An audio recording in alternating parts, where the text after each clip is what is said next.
Olá, sejam todas bem-vindas e bem-vindos ao curso de Geometria Analítica aqui da Feltatec. O meu nome é Luiz Tavares e a partir de agora eu serei o seu professor. Nesse vídeo nós iremos falar sobre a definição de um vetor através de dois pontos com coordenadas conhecidas. Também iremos conversar sobre a condição de paralelismo entre vetores e a condição de perpendicularismo entre os vetores. Geometria Analítica, aula 4, vetor definido por dois pontos. Nesse vídeo nós iremos falar sobre os vetores, melhor dizendo, nós iremos definir vetores através de dois pontos. O exemplo que eu estou colocando aqui, nós estamos trabalhando no R2, mas seria válido também se fosse no R3, no R4, em qualquer dimensão. No R3, por exemplo, falamos isso no vídeo passado, seria um XA, YA e ZA. Da mesma forma que nós teríamos XB, YB e ZB. Então, pegando o exemplo e o conceito geométrico aqui no R2, basta transportá-lo para outras dimensões. Bem, nós vamos definir um vetor, esse aí é o nosso vetor, e para a gente chegar nessa condição do vetor, nós vamos consegui-lo através de dois pontos. Eu tenho um ponto A e um ponto B não coincidentes. Então o que vai acontecer? Eu vou definir o vetor AB da seguinte forma. O vetor AB ele terá início no A, por isso que começa em A, e ele terminará em B, e o B está aqui. Poxa, como que eu consigo determinar o vetor? Então eu vou pegar as coordenadas do final menos as coordenadas do início. Lembrando que sempre no primeiro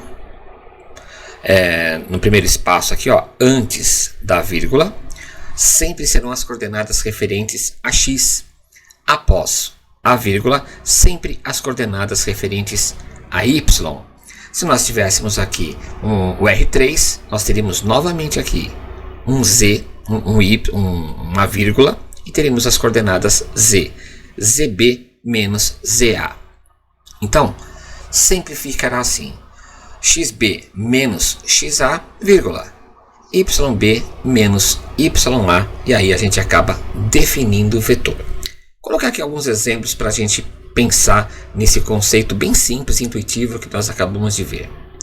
Nós temos aqui três vetores, aliás, três pontos, A, B e C, e nós vamos determinar alguns vetores. Eu quero determinar o vetor AB, o vetor BC e também quero determinar o vetor CA.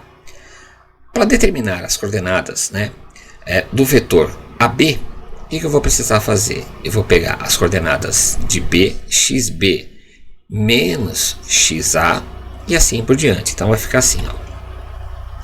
XB, que é 0, menos o XA, vírgula, o YB menos o YA. Fazendo as devidas contas, nós chegaremos à conclusão que a expressão analítica do vetor AB vai ser menos I menos 4J. 0 menos 1, menos 1. Menos 1 com menos 3, menos 4J. Vamos determinar agora o vetor BC. O vetor BC ele será XC menos XB e assim por diante. Então nós vamos ter lá, ó, XB, aliás, XC menos XB. Agora nós vamos ter YC menos YB. Só toma cuidado que aqui tem um sinalzinho, a regra de sinal, menos com menos. Acaba sendo mais. Então, a expressão analítica do vetor BC será essa aqui, ó. 8 menos 0 é 8. 2 menos com menos é mais. Então eu vou ter 2 mais 1, 3J. 3J. Muito simples, bem intuitivo da gente entender isso aí. O último exemplo sobre esses vetores, vou determinar o vetor CA. Então, XA menos XC, YA menos YC. Vai ficar assim, ó. XA menos xc, então é 1 menos 8, e agora nós vamos ter xya menos yc, então é 3 menos 2. E a expressão analítica desse vetor passa a ser I menos 10j. É bem tranquilo, é bem intuitivo essa definição de vetores aí. Próximo exemplo. Agora eu tenho o seguinte, ó.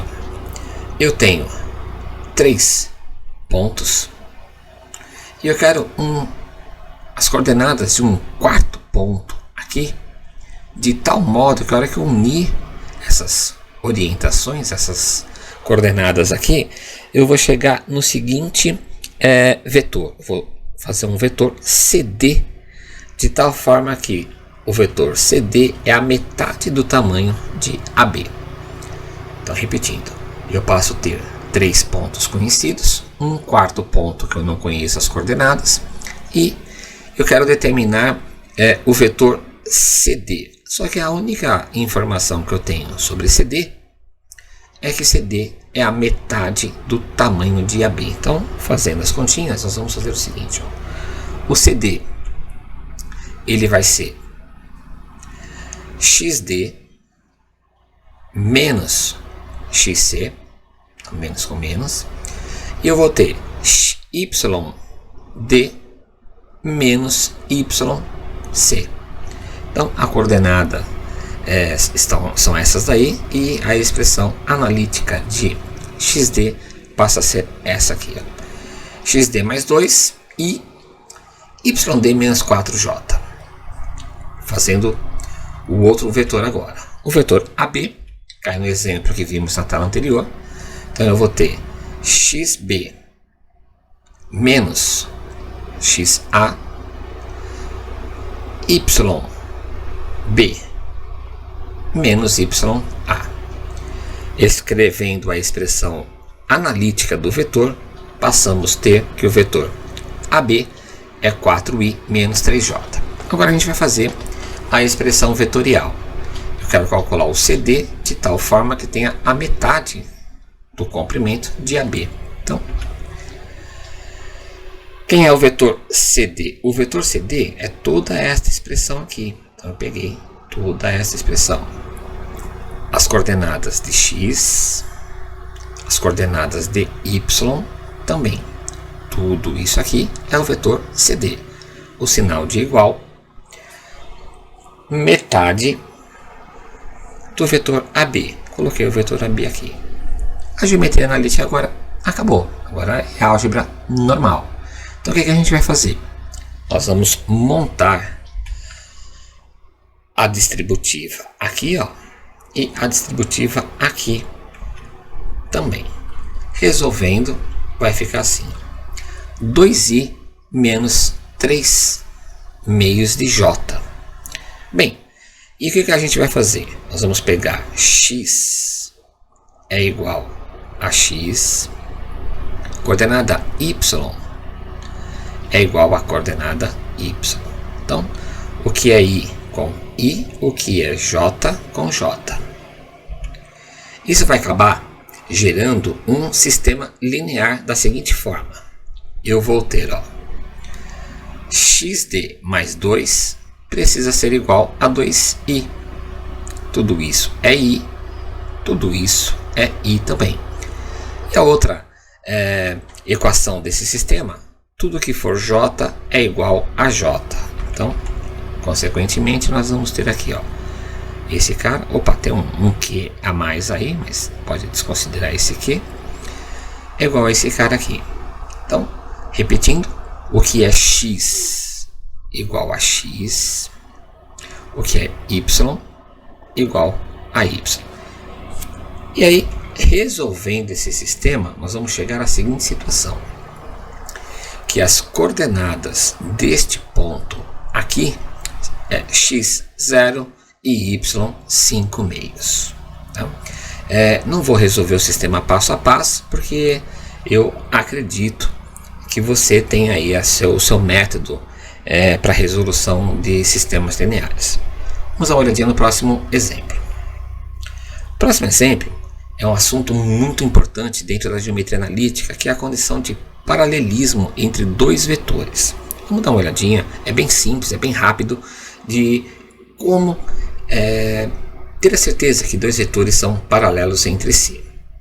Bem, então o símbolo matemático de paralelo, essas são essas duas barras invertidas, essas duas barras inclinadas, né? Então nós vamos dizer que o vetor A é paralelo ao vetor B. Bem, ok, mas quando eu sei que o vetor A é paralelo ao vetor B? Muito simples, olha só, quando eu tiver as coordenadas de A e quando eu souber as coordenadas de B, eu vou dar uma olhada se as coordenadas entre os vetores, né, existe uma multiplicidade entre eles, ou seja, existe um escalar multiplicando. Como assim? Aqui são as coordenadas do vetor A e aqui são as coordenadas do vetor B. Para que eu tenha um paralelismo entre os vetores, o que precisa acontecer? Um precisa ser múltiplo de outro. Esse múltiplo aqui é um número real. Pode ser positivo, negativo. Tá? Então, o que nós vamos fazer? Nós vamos aplicar uma distributiva para a coordenada x e depois uma distributiva para a coordenada y. Então, vai ficar assim. Eu tenho xa e aqui xb. Aqui eu tenho ya e aqui eu tenho kyb. Um exemplo.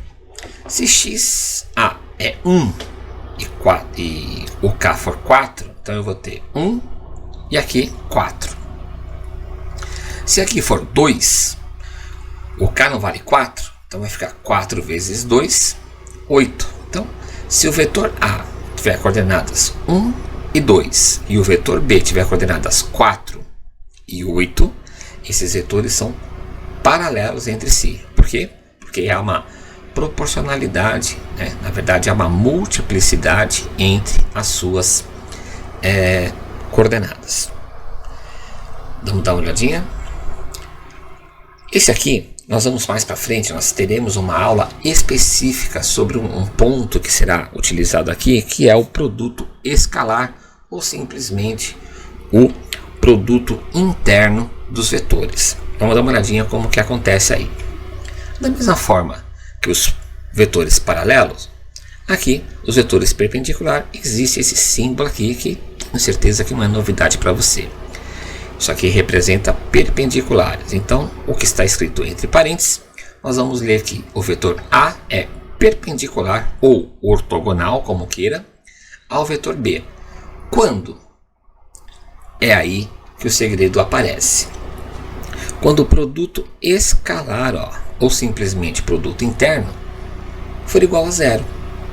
Eu vou explicar muito rapidamente agora o que é o produto interno ou o produto vetorial, né? Aliás, produto escalar, mas fique tranquilo que dentro de alguns vídeos, né, no futuro, bem próximo, nos próximos dias aí, eu estarei lançando para vocês, eu estarei lançando aqui no canal, dentro da série de geometria analítica, o que é produto escalar. Vai ficar mais ou menos assim, Eu vou ter as coordenadas do vetor A e terei aqui as coordenadas do vetor B. Bem, como é que eu faço isso? Para saber se os vetores são paralelos, esse produto tem que ser zero. Então até aí está tranquilo. Mas como que eu calculo? Como é que eu executo o produto escalar? É bem simples. Vou pegar a coordenada x de um vetor e multiplicar pela coordenada x do outro vetor. Ao invés de colocar uma vírgula, eu vou somar esses valores. Vou somar a quem? Ao produto da coordenada y de um vetor com a coordenada y do outro vetor. Vai ficar exatamente assim. Nós vamos determinar que o A é escalar de B quando o produto das coordenadas x com a soma do produto das coordenadas y aqui, Então o que vai acontecer? Se nós somarmos, primeiramente multiplicarmos as coordenadas e somarmos, e isso der zero, tá? O que vai acontecer? Os vetores serão perpendiculares. Professor, eu fiz o produto e deu um número negativo. Esses vetores são qualquer coisa, menos perpendicular, ortogonais. Para ser ortogonal, para ser perpendicular, os vetores, o produto, este produto aqui, ele precisa ser igual a zero. Caso contrário, ele não é perpendicular. Esse vídeo está ficando por aqui, mas antes de terminá-lo, eu preciso dizer que precisa ficar definido na nossa mente as condições de paralelismo e perpendicularismo entre os vetores. Obrigado por estar comigo até agora. A gente se vê no próximo vídeo.